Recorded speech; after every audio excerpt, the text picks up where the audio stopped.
Let's go and see my new office. Yeah, cool. Not just any office. In London, people now work in these things. Yes, that's right, in old telephone boxes. Welcome to my office. Probably the smallest office in the world. On barely 1 square metre, there's supposedly everything you need to work. What do Londoners think of it? It sounds pretty uncomfortable, I'd say. Too small? Small and large. Claustrophobia? What's it like to work in a phone box? Let's take a look. But from the very beginning. London is one of the top travel destinations. Besides world-famous landmarks like Big Ben, there are also these, the red telephone boxes. They're all over everywhere, but no one uses them to make phone calls anymore. Cultural icon, but we don't use it because we use mobile phones all the time. I think nowadays it's useless, you know. I've been inside them, but I've not had to use one, no. I just thought it was a tourist thing. I have mobile, I don't need to use it, I have my phone, so I don't need to. But it's useful for pictures. People love them for pictures, right?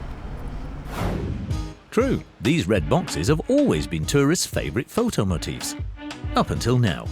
Because the disused phone boxes are now being converted into the smallest offices in the city. A startup came up with the idea a few months ago, and they've already converted 20 phone booths. Why? We meet someone who uses such an unusual office, graphic designer Trevor Wilson. Trevor is a freelancer, and he's just on his way to work. He has his laptop and his smartphone with him. In the past, when he was out on the road, he worked in cafes. Now he prefers the phone box. I live in South London and I use this because it's very convenient when I come into the centre of London, when I'm meeting clients or when I'm trying to do work off-site. This is great just because I can come and do a few things here. Obviously I could work in coffee shops, but I don't get the privacy and I don't get the high-speed Wi-Fi either.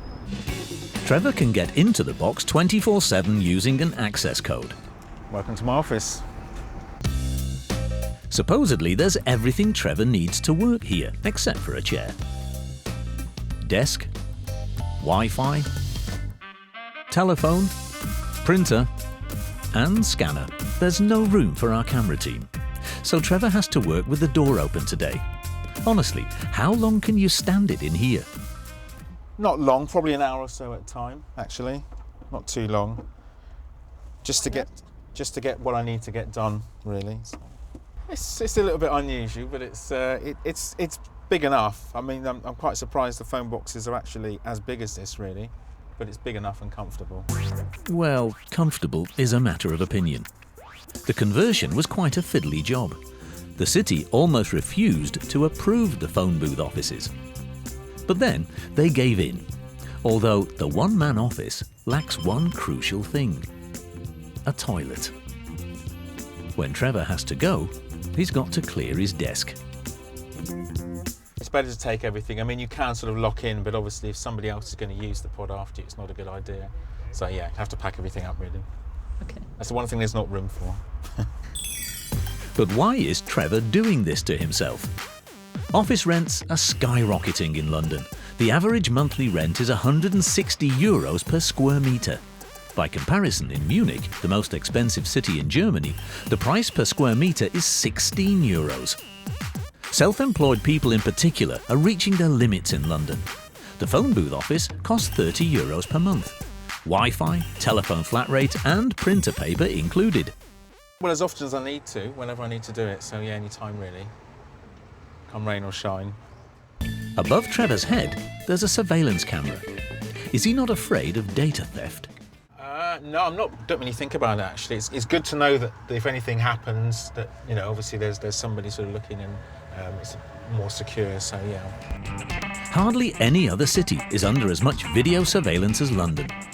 By the end of the year, there'll be 300 phone box offices in Britain. This will give these icons a new purpose and prevent them from disappearing altogether. After all, of the 90,000 phone boxes that once existed, only 11,000 remain. And they've brought one major advantage with them from the past. It seems to be quite muffled, which is good, really. I don't know whether it's because of the boards and the glass, but it's good. Not too bad. Better than sort of standing outside trying to do something, so, or a coffee shop.